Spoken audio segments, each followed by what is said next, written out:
Mr. Landlord, me can't get the pushing out your yard. Whoa, no, thankfully I know. Whoa, just is a Mr. Landlord, me can't get the pushing out your yard. Whoa, no, just is a Mr. Landlord, me can't get the pushing out your yard. Whoa, no. The lie of rent got me living in a tent, thinking about the next piece of paper dollar I shouldn't have spent. The lie of rent rooted in colonial theft, the buying and selling of our mama earth, that is. The lie of rent puts us all on the precipice of hunger and homelessness. Paying rent instead of getting rest. Paying rent instead of loving our kids. Paying scam lords so they can have more stolen profit. The lie of rent, rooted in colonial lie of theft, requires us all to be numbed into thinking rent is a legal debt. Instead of bankster extortion, violence, and developer harassment. Yeah, me and Mama were on the street for years, hoping to not be swept, unable to pay the lie of rent. So my traumatized mind is so clear, so on time, to make sure the lie of rent doesn't put us all into more homelessness and fear.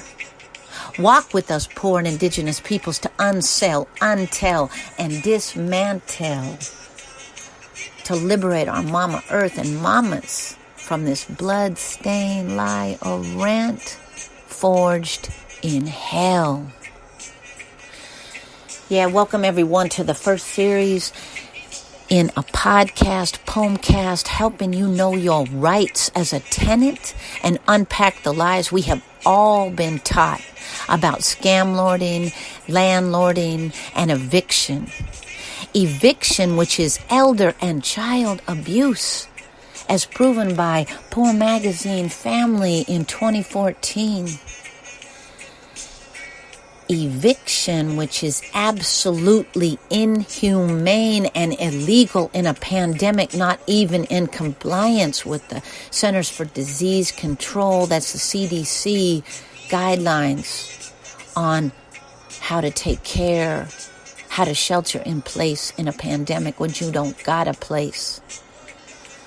But before we get started, always beginning with prayer for all of my fellow houseless brothers and sister ancestors who have died on the street behind the violence of exposure. The lie of rent, which, as the old saying goes, one paycheck away from homelessness. Papa Bear, my Mama D, Desiree Quintero, Shannon Marie Bigley, Luis Dimitro Gongara Pat, and so many more. As well, prayer and rezos and benediciones go out to all the brothers and sisters facing the terror of being homeless in a pandemic, wrapping your bodies and your minds in some calmness and some truth medicine.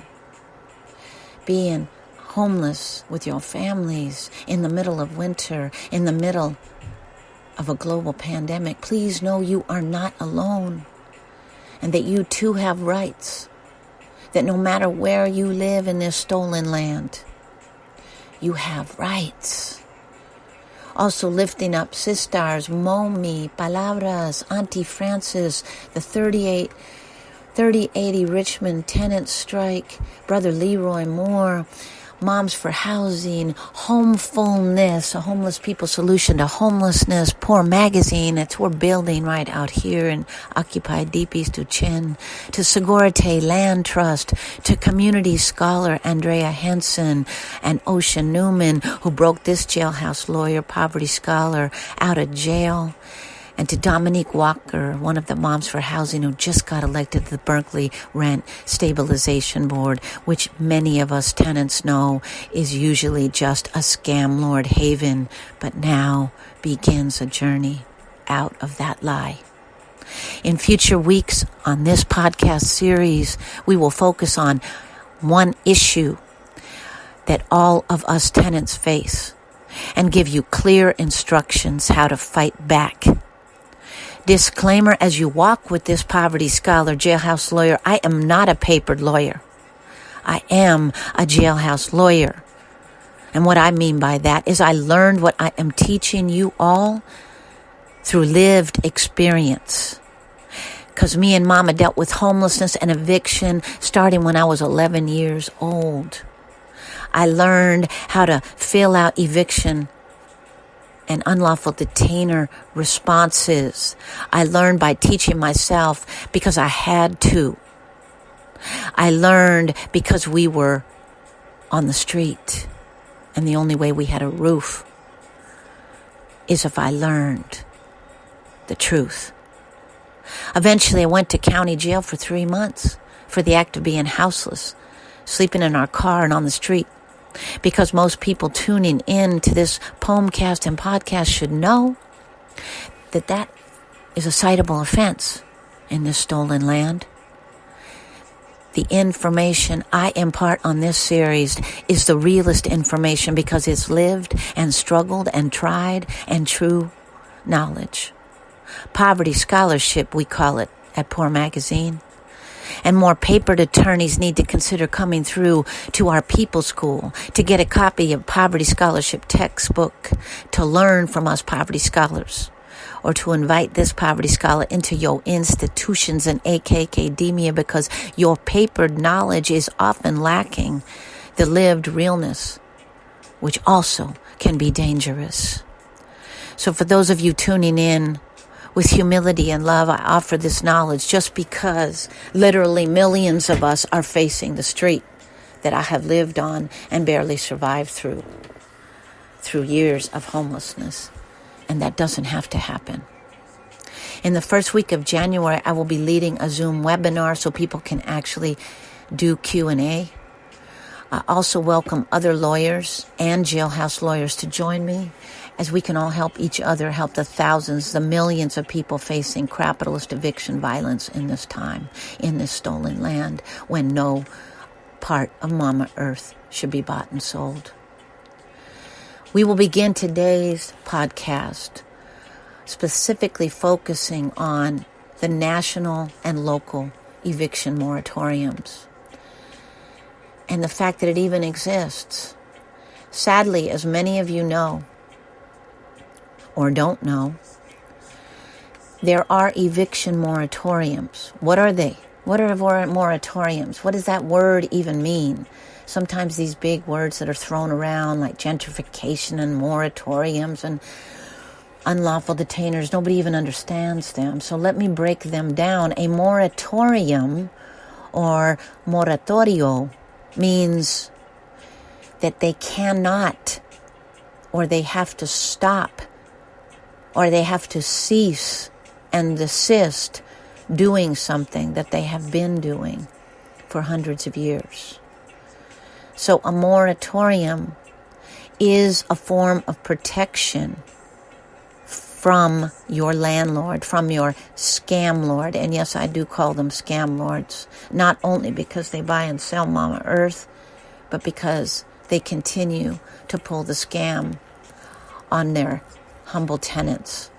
I do know that there are conscious landlords out there, and I appreciate you. I do know that we've all been lied to about the lie of income property and profiting off of Mama Earth's theft. And I urge you, conscious landlords as well, to reach out to this poverty scholar, to call in my knowledge. I teach on this. I consult on this knowledge, and we also have something called People School to help us all unpack the lies of capitalism and wealth hoarding that we've all been taught. But I need to go back to my tenant families in this moment and break down what this moratorium means and what it doesn't mean. So first of all, starting on January 1st, 2021, scam lords will once again be able to, quote, legally evict tenants for failure to pay rent.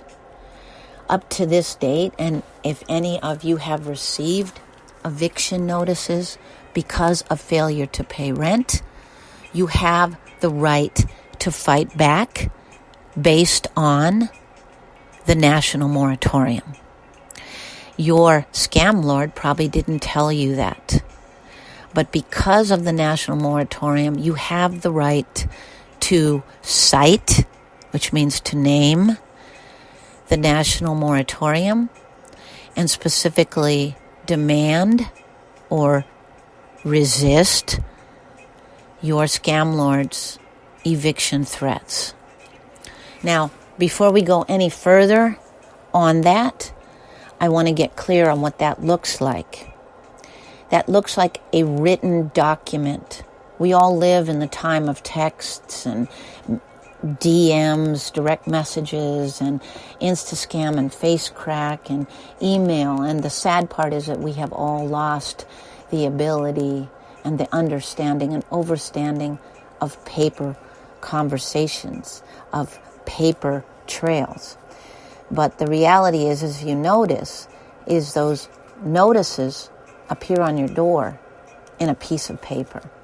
So by the same token, your resistance to 3-day notices to pay rent or quit, your resistance to notices by your scam lord to pay your rent or you will be evicted has to be done in a series of different transmissions. Meaning, if they respond to you in text, then you get back to them in text, but you also get back to them in a physical paper trail. If they respond to you in email, you also get back to them in email, but you also respond to them in a physical paper trail. If many of you listening to me do not know the physical address of your scam lord, it's important for you to ask them. You have the legal right to know. It is also supposed to be on the agreement that you signed with them when you started tenancy. So let me go back again, and I'm going to go back and forth a couple times. Starting January 1st, 2021, which we all know is about a month away, scam lords will no longer have a national eviction moratorium stopping them from doing legal evictions. Now, one of the things that's being proposed in the new Biden-Harris administration is that they extend that eviction moratorium.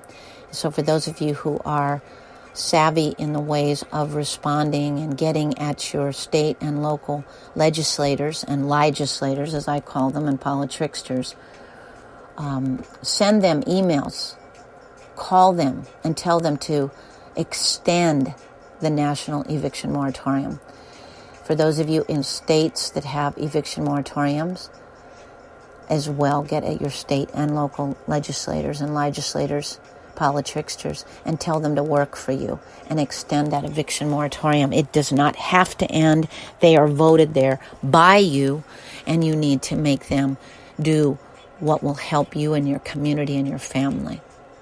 But as of now, as of this date, if you are unable to pay your rent, December 31st is the last day of protection from evictions and from other coronavirus relief measures.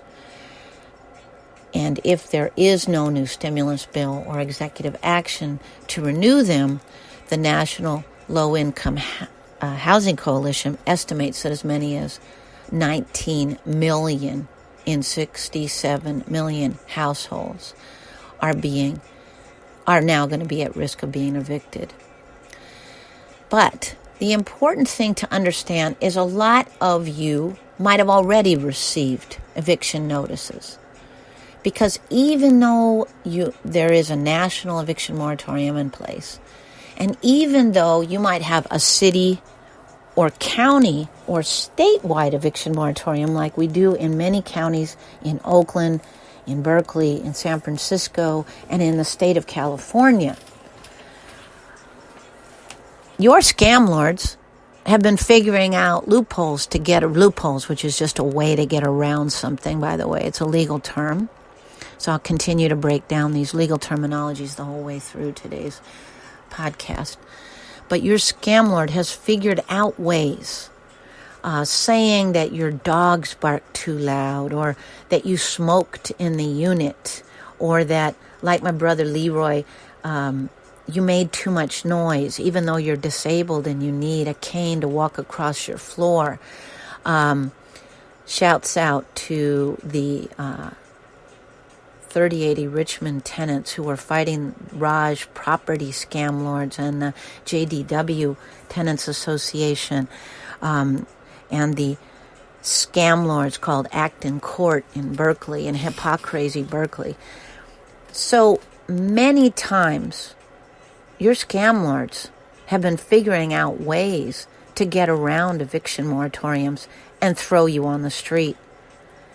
And they don't really care, because that's how cold you become when you believe that your income comes from the roof over people's heads. But what's important to understand and overstand is that you as tenants can challenge the truthfulness and accuracy of those statements and actually not accept them. And the way you do it is going back to what I said before, which is a paper trail. So to force your scam lord to actually accept not only the eviction moratoriums that are in place both nationally, statewide, and locally, as well as to fight and resist the many lies and loopholes they might have thrown at you, you have to begin this paper trail. And so the first thing I want to leave people with today is what that paper trail looks like. So I want people to look up the National Eviction Moratorium. I want you to read, and if you have access to any of the search engines out there, all you have to do is put in National Eviction Moratorium. If you are in states such as California, Alabama, many other states, which I can and I will be reading to you in a few minutes, you can also look up your statewide eviction. And if you're living in cities such as Oakland, you can look up the Oakland city evictions. But what I want to say is the first thing you have to do is look those up, because in each of the eviction moratoriums for each of the state, national, and local moratoriums, there are specific things that the scam lord can't do to you, and you have to cite those in your response. So let me introduce another word to you. It's called a response letter. If you get a 3-day notice to pay, rent, or quit, if you get a threatening text that if you don't pay your rent, we're going to evict you, if you get a notice on your door saying you are going to be evicted, if you get an email threatening you with eviction, any of these need to be responded to with the citing and the listing and the naming of the national, local, state moratorium, the regulations included in that, and the line that you begin with is, I, as a tenant of such and such address, in other words, that's where you fill in your address, since, and then you fill the date of the time that you started to live there, have been a legal resident of this address. I am responding to your threat, letter, notice, so you basically put any one of those things, of such and such a date, because their response or the threat of you had a date on it, by citing the National Eviction Moratorium that protects me as a tenant from eviction due to non-payment of rent. In addition, and this is for those of you who have state and local eviction moratoriums, I am also citing the local, citywide, statewide eviction moratorium that states the following, and you put in language from those. Next paragraph. Your claims that I have breached my agreement due to blank, and that's where you put in noise, smoking, nuisance, any of the other things they say, are not true based on the following. And that's where you list what in fact you have been doing as a tenant, that you have a dog, you've had a dog since such and such a date, or you've smoked in your apartment or haven't smoked in your apartment since such and such a date. In other words, you list your truth response to their false claim that you have been doing something that breaches or that causes the ending of your agreement with them. At the ending paragraph, you say, I state that the following is true and correct.